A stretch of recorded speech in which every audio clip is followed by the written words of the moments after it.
Halo semuanya, perkenalkan nama saya Erlin. Di video kali ini saya akan menceritakan pengalaman saya mengikuti tes CPNS selama 3 kali dan akhirnya saya bisa lulus.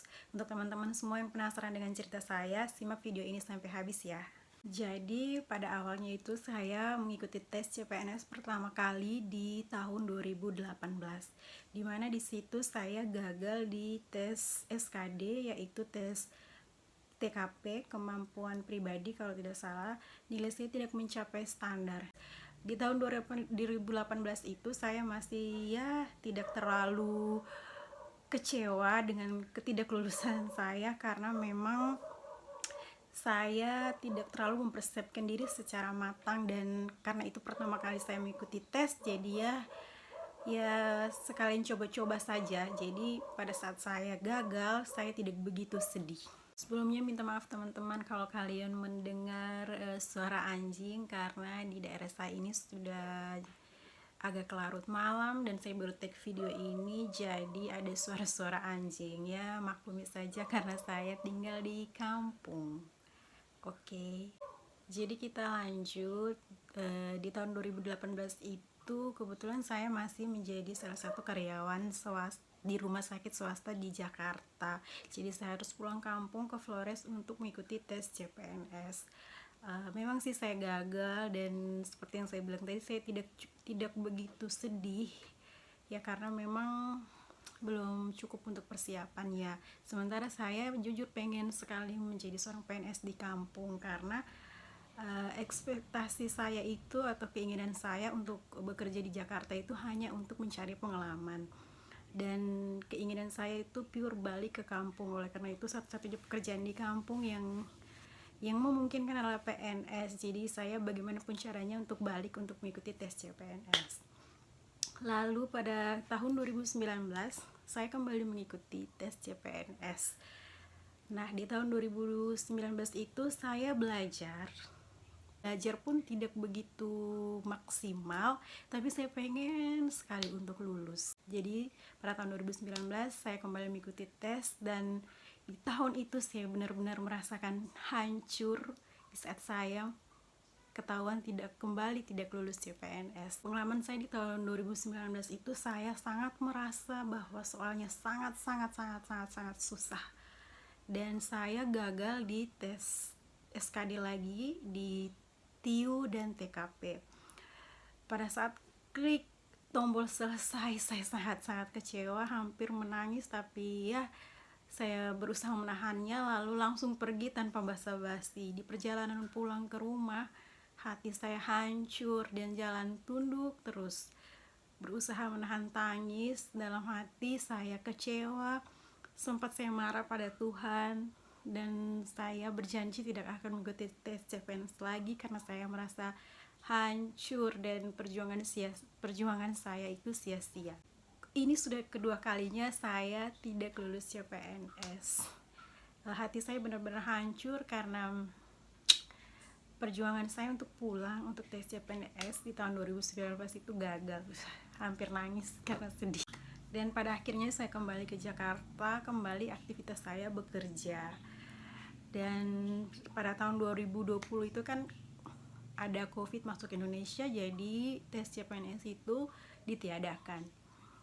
Dan akhirnya lama-kelamaan ada isu-isu bahwa tahun 2021 akan ada pembukaan CPNS. Pada awal saya mendengar informasi tentang tahun 2021 ada pembukaan tes CPNS, di situ saya langsung belajar.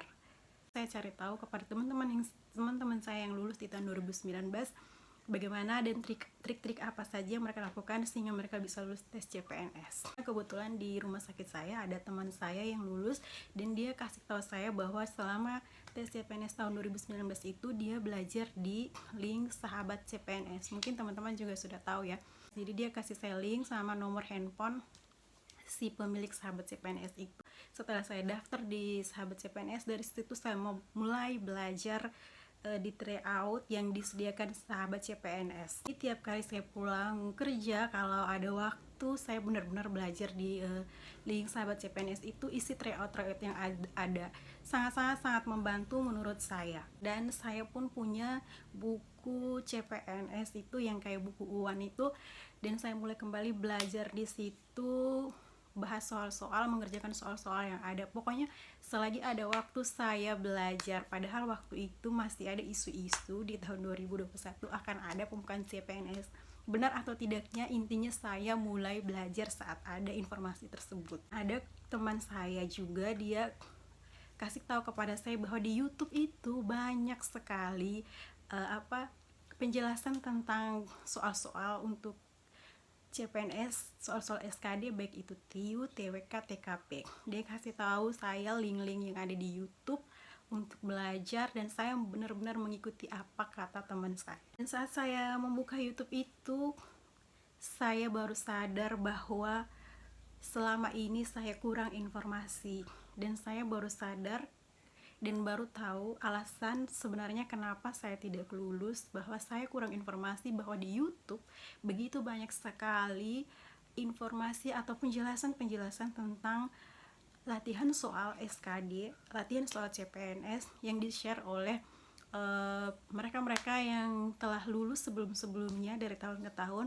tentang pembahasan soal-soal SKD. Jadi selama tes CPNS tahun 2021 ini saya belajar hanya dari YouTube, dari link Sahabat CPNS, sama di buku. Nah, di link Sahabat CPNS itu saya belajar hanya untuk mengerjakan tryout, tapi tidak semua, karena kan ada beberapa tryout yang harus berbayar, tapi saya belajar di tryout gratis. Setelah selesai saya belajar dari situ, saya tidak membukanya lagi, saya hanya belajar di YouTube, mendengar pembahasan soal di YouTube. Jadi teman-teman, sebenarnya belajar itu tidak terlalu harus sangat-sangat belajar atau mukut. Orang bilang tidak harus selalu belajar terus, tidak usah. Kalian harus menggunakan waktu itu sebisa kalian. Ya, kalau dalam sehari kalian bisa menggunakan waktu 15 menit untuk belajar, itu sudah cukup. Setidaknya kalian bisa menggunakan dalam sehari itu untuk belajar 15-20 menit, itu sudah cukup. Kalau misalnya kalian capek atau kalian rasa hari ini tidak mau belajar dulu karena mungkin pada saat kalian belajar tidak akan bisa masuk otak, kalian istirahat saja, tidak usah belajar. Jadi gunakan waktu yang ada untuk belajar jika kalian benar-benar ingin belajar, tetapi bukan berarti kalian malas ya. Catat itu. Kalian belajar tidak harus mukut, tapi bukan berarti kalian malas untuk belajar. Selain belajar, jangan lupa berdoa. Jadi berdoa itu sangat penting. Untuk mengikuti tes CPNS ini, kita harus balance antara belajar dan berdoa. Selain berdoa, kita juga harus bersedekah. Itu menurut pribadi saya.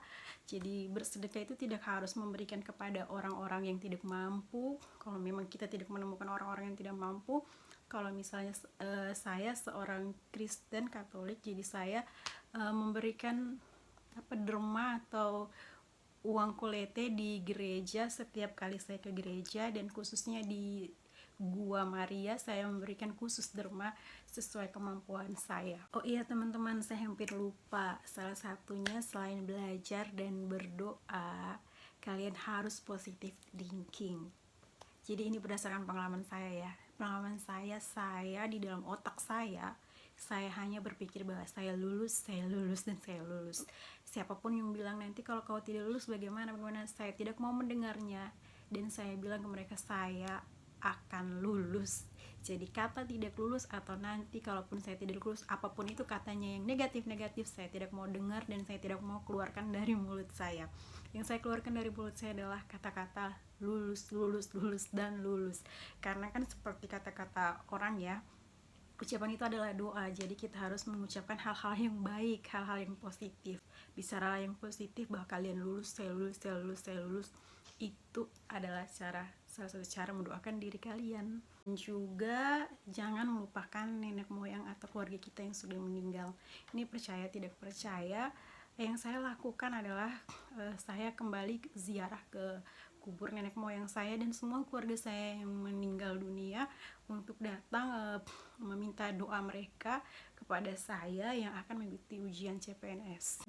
Saya bercerita kepada teman-teman ini, saya sangat terharu, hampir menangis, karena perjuangan saya selama 3 kali mengikuti tes CPNS ini tuh saya rasa tidak sia-sia. Pada akhirnya di tahun 2021 ini dengan kerja keras saya yang saya rasa luar biasa. Belajar, berdoa, saya lakukan secara seimbang dan puji Tuhan saya bisa lulus di tahun 2021. Mungkin ini saja cerita pengalaman saya mengikuti tes CPNS selama 3 kali berturut-turut dan akhirnya saya lulus. Minta maaf kepada teman-teman semua jika penjelasan saya kurang berkenan atau kurang masuk di hati, otak, dan pikiran teman-teman semua. Saya minta maaf. Tidak ada kata tidak, tidak ada usaha yang sia-sia jika teman-teman mau belajar dan berdoa, bekerja keras untuk impian dan cita-cita teman-teman. Untuk teman-teman semua yang nantinya akan mengikuti tes CPNS ataupun P3K di tahun-tahun berikutnya, tetap semangat, jangan lupa berdoa dan belajar harus seimbang dan berpikir positif. Berbicaralah bahwa kalian akan lulus, jangan berbicara yang negatif-negatif seperti yang sudah saya jelaskan berdasarkan pengalaman saya. Semangat terus untuk teman-teman semua yang akan memperjuangkan nasib teman-teman di tes CPNS atau P3K di tahun berikutnya. Saya doakan semoga teman-teman yang menonton ini nantinya bisa lulus tes CPNS atau P3K di tahun berikutnya. Terima kasih semuanya. Sampai jumpa di video berikutnya.